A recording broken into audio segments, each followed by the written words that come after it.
Good morning everyone, welcome back to आपके class coaching centre. तो आज के जो क्लास में हम देखेंगे आपका राष्ट्रीय आय के लेखांकन के आगे के जितने भी टॉपिक्स हैं उसे क्लियर करेंगे। तो इसमें हम देखेंगे, इस क्लास में देखने वाले हैं कि जीडीपी क्या होते हैं, जीएनपी क्या होते हैं, एनएनपी क्या होते हैं, एनडीपी क्या होता है, वित्तीय वर्ष क्या होते हैं।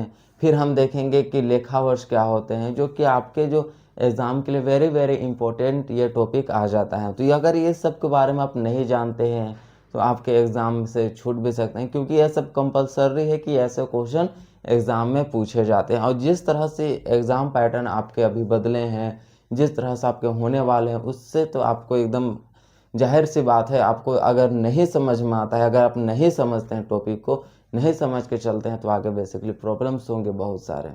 ठीक है, तो यदि आपको अच्छे से क्लास करना है तो फिर आपको अच्छे से देखना होगा, समझना होगा इन टॉपिक के बारे में। तो सबसे पहले हम अपने क्लास को स्टार्ट करते हैं, ना लेट नहीं करते हैं। तो हम सबसे पहले हम समझेंगे कि वित्तीय वर्ष क्या होते हैं। पहला हमारा टॉपिक होगा वित्तीय वर्ष। वित्तीय वर्ष, वित्तीय वर्ष क्या होगा? तो सबसे पहले हम देखेंगे कि वित्तीय वर्ष, तो पूरे भारत में वित्तीय वर्ष 1 अप्रैल से, कितना से? 1 अप्रैल से, 1 अप्रैल से लेकर के 31 मार्च तक रहते हैं। इसका डेट याद रखिएगा, पूछे जाते हैं एग्जाम में। तो 1 अप्रैल से 31 मार्च तक, अभी 2026 के 1 अप्रैल में चालू हुआ है, 2026 के 1 अप्रैल में चालू हुआ है, और 2027 के यह 31 मार्च में ख़त्म भी हो जाएगा। तो इसी समय क्या होते हैं कि भारत जो होता है अपना लेखन देखता है कि कितना पैसा आया, कितना पैसा गया, हम कहाँ पे आयात कितना किए, निर्यात कितना किए।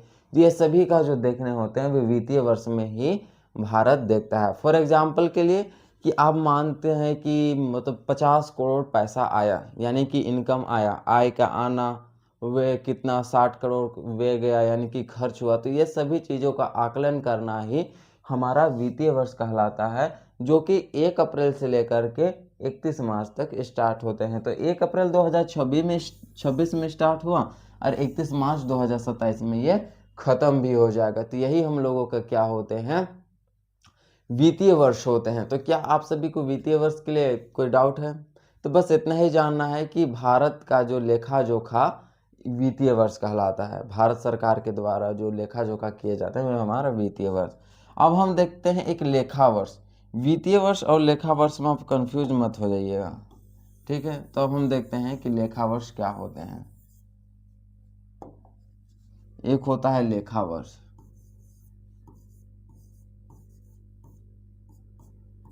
लेखा वर्ष।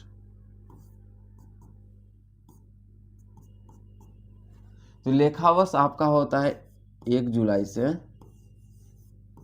1 जुलाई से लेकर के आपका 30 जून तक।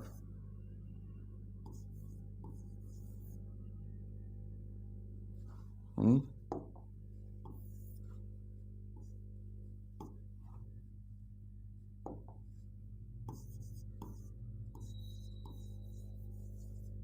हाँ, तो यही होते हैं आपके लेखा वर्ष 1 जुलाई से लेकर के 30 जून तक। क्या अभी आपसे पूछते हैं क्या जुलाई का महीना स्टार्ट हुआ है? नहीं हुआ है। तो हमारा जो हम कह सकते हैं कि हमारा अभी लेखा वर्ष स्टार्ट नहीं हुए हैं। अभी पिछले का 2025 का 2025 का जो है लेखा वर्ष जो अभी 30 जून को समाप्त होगा। 30 जून को जैसे ही समाप्त होगा और 1 जुलाई को हम लोग का लेखा वर्ष स्टार्ट हो जाएगा। तो लेखा वर्ष क्या होते हैं? तो ये आरबीआई के जितना भी लेन देन होता है ना, कि कहाँ कितने बैंक को पैसा दिया, किस बैंक से कितना प्रॉफिट आया, या आरबीआई क्या इस साल में बेनिफिट कितना हुआ, प्रॉफिट कितना हुआ। तो आरबीआई का जो लेन देन जो काम करती है उसी को हम कहते हैं लेखा वर्ष। जो कि आरबीआई का जो लेखा वर्ष होता है 1 जुलाई से प्रारंभ होता है और ये 30 जून तक चलता है। 1 जुलाई से प्रारंभ होकर के कितना, 30 जून तक चलता है। तो क्या अभी हमारा आरबीआई का लेखा वर्ष प्रारंभ हुआ है? आप ही बोलिए, क्या अभी स्टार्ट हुए हैं? नहीं, अभी 2025 का ही जो लेखा वर्ष है वह 30 जून को ख़त्म होगा, और 2026 का कितना, 2026 का आरबीआई का जो लेखा वर्ष होगा वह 1 जुलाई से 2027, अगले 2027 के 30 जून तक चलेगा, 2027 के 30 जून तक चलेगा, उसी को हम क्या कहते हैं, लेखा वर्ष कहा जाता है। तो लेखा वर्ष हमेशा आरबीआई के होते हैं, किन्हें होते हैं, आरबीआई के होते हैं। और एक है आपका वित्तीय वर्ष, क्या है, एक वित्तीय वर्ष, इसको भी नीचे लिख ही देते हैं, तो क्या पता आप लोगों का कमेंट का कुछ भी आप कर सकते हैं। तो वित्तीय वर्ष, तो वित्तीय वर्ष कितना से कितना तक होते हैं, अब देखे थे 1 अप्रैल, 1 अप्रैल से 1 अप्रैल से आपका लेके चलते हैं 31 मार्च, 31 मार्च तक होता है। किसका होता है, यह केंद्र सरकार का, केंद्र सरकार का होता है। इस टाइम केंद्र सरकार जो होते हैं अपना टोटल आय और व्यय को देखती है कि कितना खर्च हुआ कितना खर्च नहीं हुआ। तो आपको याद रखना है, दोनों डेटा आपको अच्छे से याद रखना है। तो वित्तीय वर्ष हमारा 1 अप्रैल को अभी स्टार्ट हो चुका है और अभी 2027 को यह हमारा वित्तीय वर्ष 31 मार्च को ख़त्म होने वाला है। तो क्या इतने समझ में आ गए कि हमारा लेखा वर्ष क्या होते हैं, आरबीआई का लेखा वर्ष क्या होता है, हमारा वित्तीय वर्ष केंद्र सरकार के क्या होते हैं कि केंद्र सरकार अपना पैसा का लेन देन करेगी, कितना पैसा आया कितना पैसा गया, तो हमारे ये वित्तीय वर्ष केंद्र सरकार हो गए। लेकिन लेखा वर्ष किसके हो गया, आरबीआई का हो गया भाई, कि उसका कितना बेनिफिट हुआ, किस बैंक को कितना ब्याज पर रेट दिया, कि इस साल कितना ब्याज पर देना है, अगला साल कितना ब्याज पर देना है कि हमें बेनिफिट हो। आरबीआई का टोटल लेन देन लेखा जोखा जो होगा हमारा लेखा वर्ष के अंतर्गत आ जाता है, जो कि डेट आपको याद रखना है, नहीं तो आपके डेट में बहुत कंफ्यूजिंग होते हैं। ठीक है, इसे हटा दें, चलिए मिटा दें, ठीक है।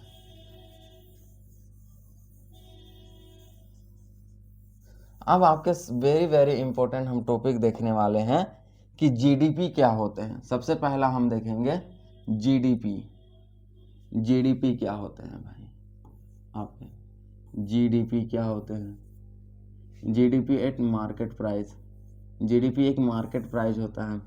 तो सबसे पहला हमारा होगा जीडीपी ग्रॉस डोमेस्टिक प्रोडक्ट, क्या होता है, ग्रॉस डोमेस्टिक प्रोडक्ट, सकल घरेलू उत्पाद, हिंदी से ही हम इसे क्या कहते हैं, सकल घरेलू उत्पाद, इंग्लिश से होता है ग्रॉस डोमेस्टिक प्रोडक्ट्स, ग्रॉस मतलब टोटल हो जाते हैं, ठीक है, डोमेस्टिक प्रोडक्ट्स।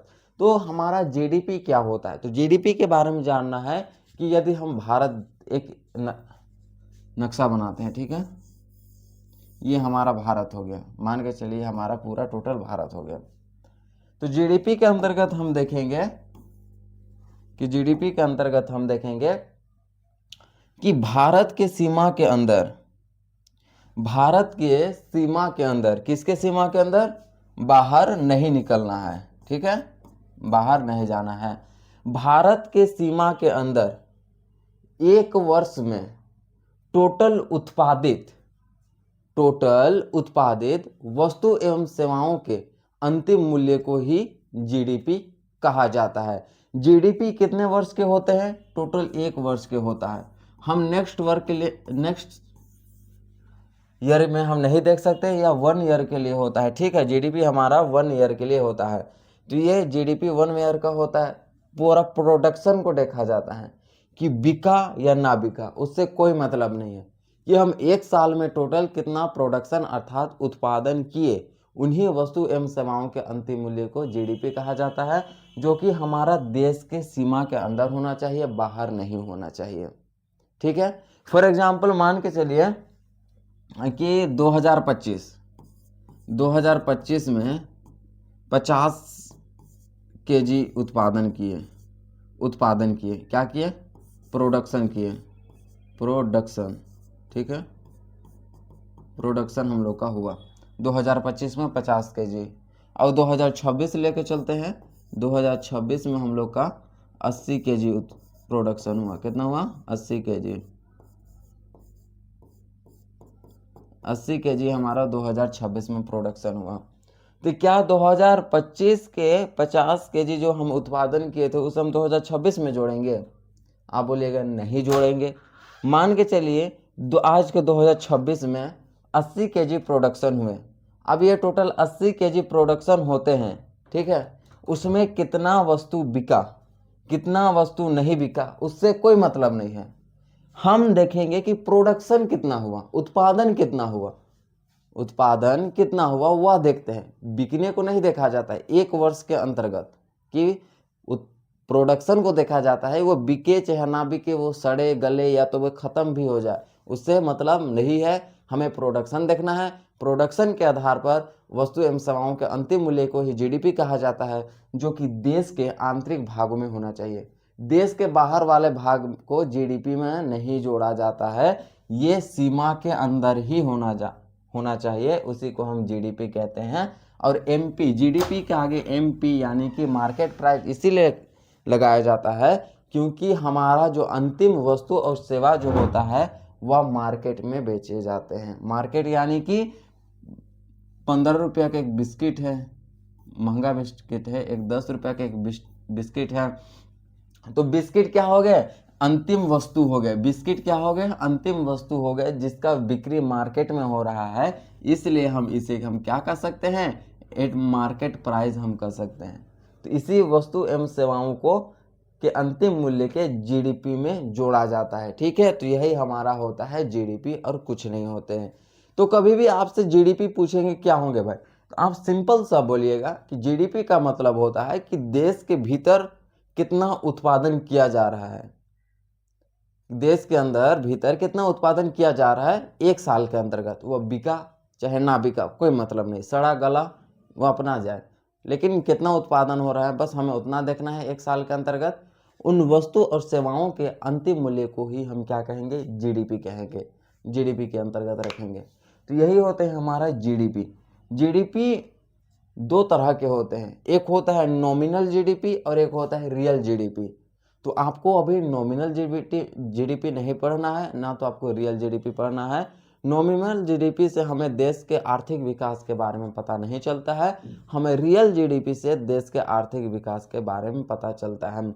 यदि हम लोगों का जीडीपी बढ़ रहा है, यदि हम बोलते हैं कि हम लोगों का जीडीपी बढ़ रहा है, जीडीपी बढ़ रहा है, जीडीपी बढ़ रहा है, तो क्या आपसे हम पूछेंगे क्या हमारे देश का आर्थिक विकास हो रहा है या नहीं, तो आप बोलिएगा जी हाँ, हम लोगों का देश का आर्थिक विकास हो रहा है।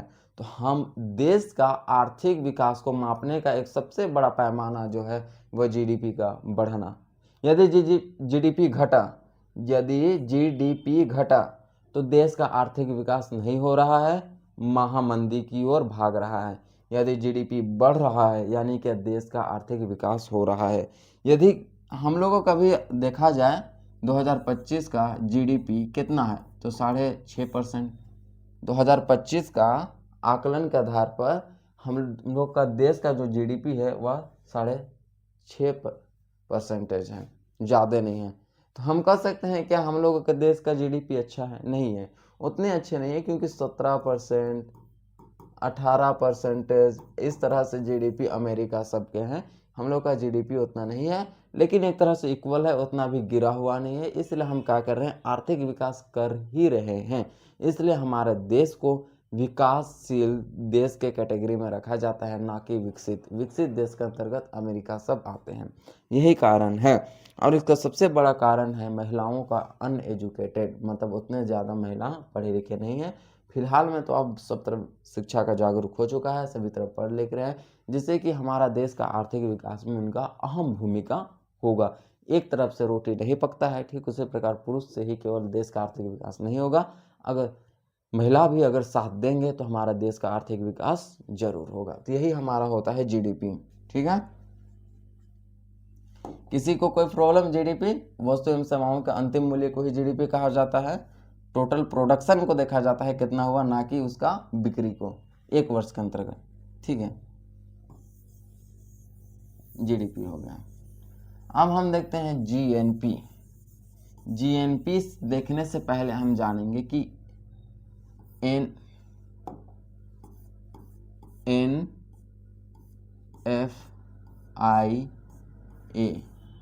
NFIA कौन होते हैं।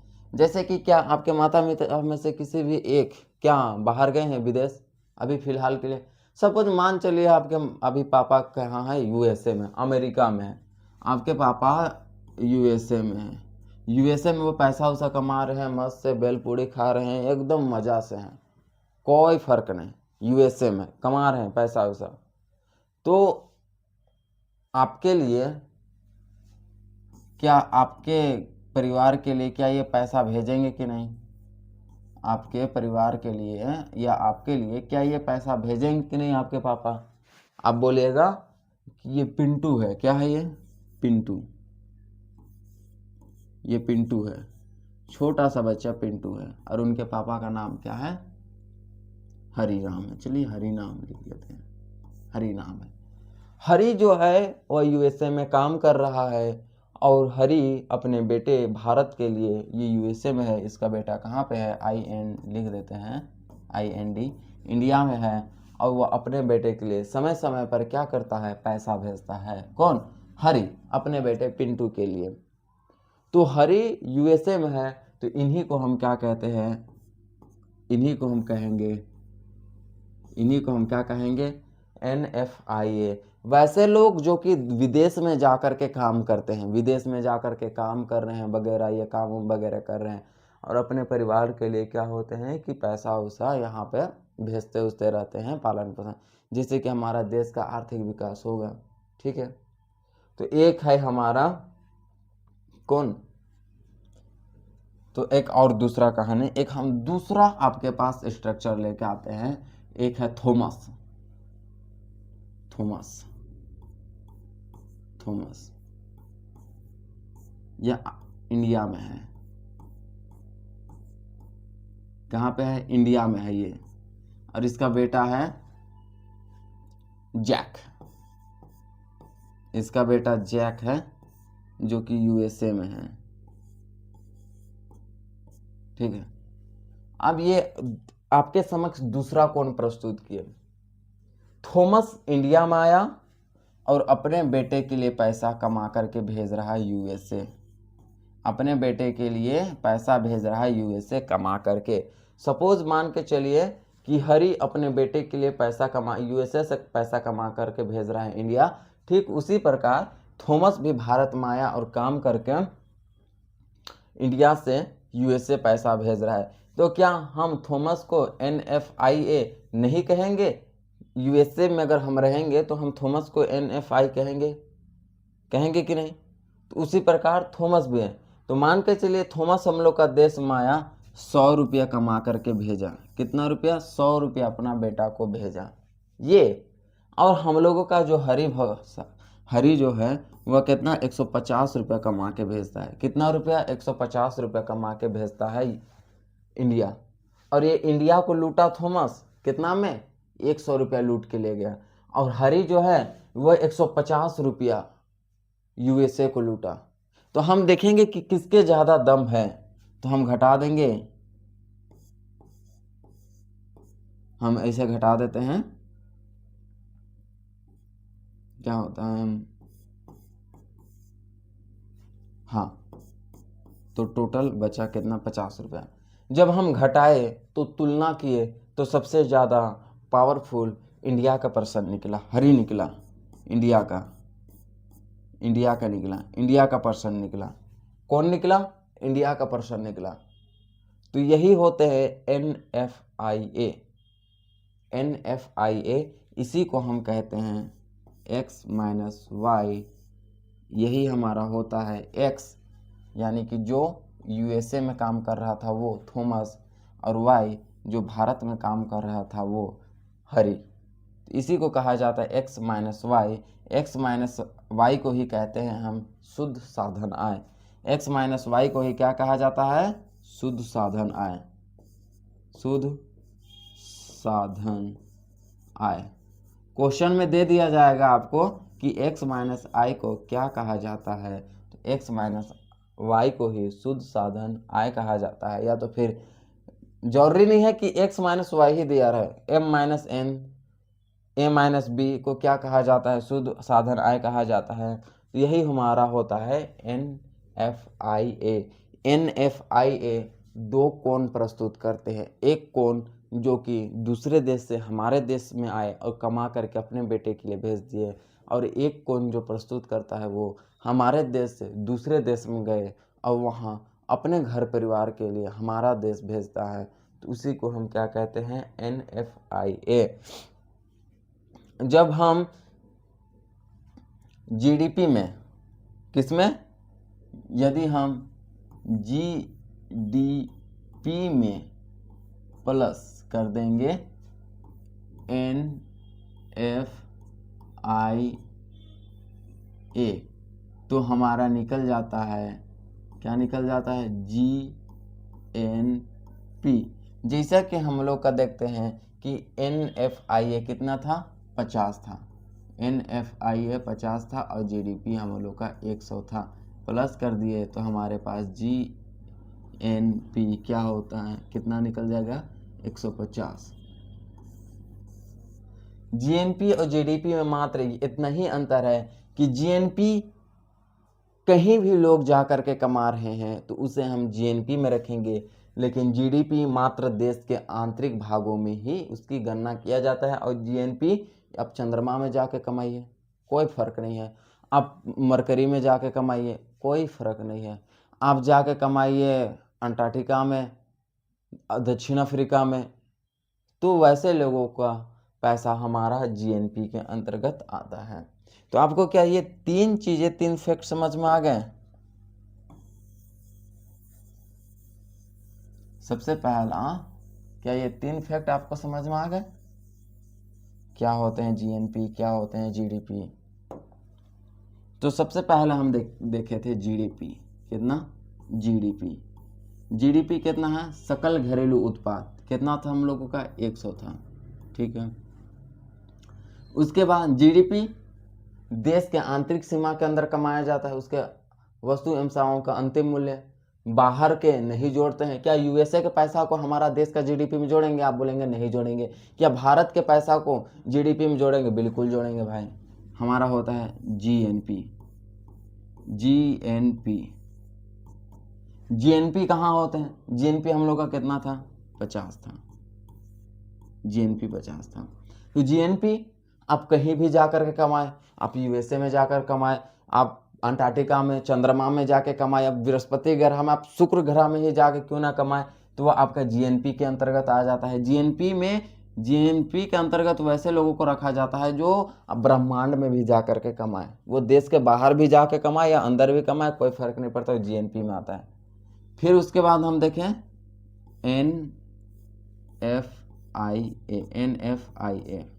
NFIA किन्हें कहा जाता है? जो देश के बाहर जाके कमा रहे हैं, जो देश के बाहर जाकर के कमा रहे हैं। NFIA में हम देखें X-Y, यानी कि X भारत का है, X कहाँ पे है, USA का आदमी है, और Y जो है वो इंडिया का आदमी है।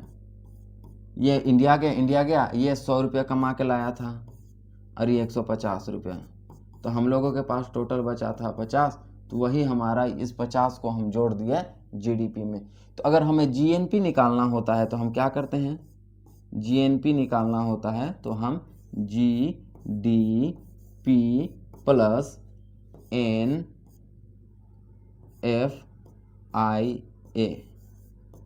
NFIA को जोड़ देते हैं तो हमारे पास मिलता है, वो होता है हमारा GNP। और NFIA दो तरह के होते हैं, एक विदेश के आते हैं और एक भारत के जाते हैं। तो इसी को हम कहते हैं NFI में हम कह सकते हैं कि दो तरह से होते हैं, X माइनस Y, यही हमारा होता है शुद्ध साधन आय, शुद्ध साधन आय, इसी को हम कहते हैं, क्या कहते हैं, शुद्ध साधन आय, यही हमारा होता है शुद्ध साधन आय। तो क्या आपको ये तीनों फीचर्स अच्छे से समझ आ गए? क्या GDP क्या होता है, GNP क्या होता है, NFIA क्या होता है, ये तीनों आपको पता चल गया। अब हम देखते हैं NNP, एक होता है NDP, एक होते हैं NDP और एक होता है NNP। GNP का फुल फॉर्म होता है ग्रोस नेशनल प्रोडक्ट्स, राष्ट्रीय सकल उत्पाद, हिंदी में क्या कहेंगे, राष्ट्रीय सकल उत्पाद इसका होता है। ठीक है, तो ये हमारा पहला टॉपिक, दूसरा टॉपिक, तीसरा टॉपिक हमारे NFIA हो गया। हमारा चौथा टॉपिक आप दे सकते हैं NDP, और आप पांचवा टॉपिक दे सकते हैं NNP। NDP national domestic product, इसी के लिए national domestic product, gross domestic product, इसी के लिए हम डोमेस्टिक और डोमेस्टिक को हम करेंगे। तो हमें अगर NDP निकालना है, क्या निकालना है, NDP निकालना है, NDP, तो GDP माइनस D कर देते हैं। D क्या होता है, ये एक मूल्य ह्रास है। D क्या है, मूल्य ह्रास है। कोई भी वस्तु में क्या आता है, घिसावट हो जाते हैं ना, घिसावट आ जाता है। मान के चलिए आप 12,000 का मोबाइल लिए हुए हैं, कितना, 12,000 का, आपका उसका ऊपर का डिस्प्ले खराब हो गया, यानी कि घिसावट आ गया, खराब हो गया, मूल्य ह्रास हो गया, तो आप एक्स्ट्रा पैसा 1200, 1500, 2000 जितना भी है अपना दे करके बनवा दिए, तो हमारे क्या हो जाएंगे, डी, मूल्य ह्रास। तो यदि हम GDP में D घटा देते हैं तो हमारे पास होता है, मिलता है हमें NDP। और इसको याद कैसे रखना है कि GDP में D घटाए तो NDP मिलेगा, क्योंकि NDP में भी D डोमेस्टिक आता है और GDP में भी D डोमेस्टिक आता है। समझ में आ गया, यह आपको एरो चिन्ह। उसके बाद हम देखते हैं कि NNP क्या होता है, ये होता है नेशनल नेट प्रोडक्ट, ये भारत का सबसे शुद्ध पैसा होता है। नेशनल नेट प्रोडक्ट, भारत का राष्ट्रीय शुद्ध आय, भारत का सबसे शुद्ध पैसा होता है NNP। NNP किसके लिए, यहां भी आपको NNP दिख रहा है कि नहीं, यहां भी आपको N दिख रहा है। तो अब हम क्या करेंगे कि यदि हमें NNP निकालना है तो हमें GNP माइनस D कर देंगे, तो हमें क्या मिल जाएगा, NNP मिल जाएगा। क्योंकि GNP में मिल रहा है N, इसी के लिए हम राष्ट्र के राष्ट्रीय आय को राष्ट्रीय से घटा रहे हैं, GDP से GDP घटा रहे हैं। तो यही आपके होते हैं, GDP क्या होता है, NNP क्या होता है, NFIA क्या होता है। उसके बाद हम देखते हैं कि GDP प्लस NFIA, जो कि NFIA को ही शुद्ध साधन आय कहा जाता है, तो हमें मिलते हैं GNP। क्या मिलते हैं, GNP। GNP में ही छुपा होता है x माइनस वाई, GNP में ही छुपा होता है x माइनस वाई। अगर NFIA में आपका अगर नहीं मिलेगा, NFIA में यदि आपको नहीं मिलेगा x माइनस वाई, तो आपका GNP में ही छुपा रहता है x माइनस वाई। तो हमारे यही होता है, ये भी होता है शुद्ध साधन आय, और इसे भी आप कह सकते हैं शुद्ध साधन आय। कंफ्यूज नहीं होना है, क्योंकि आपके जिस तरह से भी एग्जाम पैटर्न है, एग्जाम पैटर्न आपको अगर पढ़ना है NEP, क्या पढ़ना है, NEP, नेशनल एजुकेशन पॉलिसी, इसके तहत जो आपका एग्जाम पैटर्न चेंजेस हुए हैं वो बहुत ही हार्ड है। और इसीलिए आपको पूरा गहराई से, टोटल से यदि आपको समझ में नहीं आया तो आपका वाट लग गई, क्या लग जाएगा, वाट लग जाएगा पूरी तरह से। समझ आ गया, तो क्या आपको ये टोटल समझ में आ गया, इसका नोट आपको चाहिए कि नहीं, आपको हम बोलेंगे बिल्कुल चाहिए, बिना नोट का तो आजकल कुछ काम में नहीं होता, क्या नहीं होता। तो पूरा हम देख चुके थे, जितने भी आपके टॉपिक्स थे वो समझा चुके थे, यानी कि राष्ट्रीय आय की जो अवधारणाएं हैं उसमें देखे GDP क्या होते हैं बता दिए, NNP क्या होते हैं, NNP फैक्टर कॉस्ट क्या होते हैं, NDP क्या होते हैं, ये सारी चीज़ बता दिए। क्योंकि आप यदि फैक्टर कॉस्ट देखेंगे तो फैक्टर कॉस्ट में आपको उत्पादन के 4 कारक बताए थे, जैसे कि भूमि हो गया, भूमि हो गए, पूंजी हो गए, पूंजी हो गया, उसके बाद हम देखते हैं श्रमिक हो गए, श्रमिक हो गए, उसके बाद क्या होता है, उद्यमी हो गए, उद्यमी हो गए, तो उद्यमी हो गए। तो ये 4 कारक आपके फैक्टर कॉस्ट में आ जाते हैं। मार्केट प्राइस का मतलब तो आप जानते हैं कि जो मार्केट में बेचने वाला प्राइस होते हैं, तो यदि फैक्टर कॉस्ट लिखा हुआ रहेगा किसी के सामने तो आपको पता रहना चाहिए कि ये 4 कारक के बारे में वो बात कर रहे हैं। NNP क्या होते हैं, NNP के बारे में बता दिए थे कि यह नेट नेशनल प्रोडक्ट्स होते हैं, यानी कि शुद्ध राष्ट्रीय आय होता है, सबसे शुद्ध पैसा होता है NNP, ये सारे। तो तो उसके नोट्स आप देख सकते हैं कि राष्ट्रीय आय क्या अवधारणा है, जैसे कि वित्तीय वर्ष क्या होते हैं, ये आप नोट्स लिख सकते हैं। फिर देखते हैं लेखा वर्ष, तो लेखा वर्ष क्या होता है उसका आप नोट्स अच्छे से लिख सकते हैं। चलिए फिर हम देखते हैं कि जीडीपी ये इंग्लिश से है आपका और ये हिंदी से है, तो ये इसके आप जीडीपी की भी नोट्स अच्छे से लिख सकते हैं। यहाँ पे यहाँ पूरा दिया हुआ है जीडीपी तक, यहाँ तक आपके जीडीपी तक ही है, यहाँ तक आपके जीडीपी तक है, अच्छे से आप लिख सकते हैं। फिर आपका है एनएनपी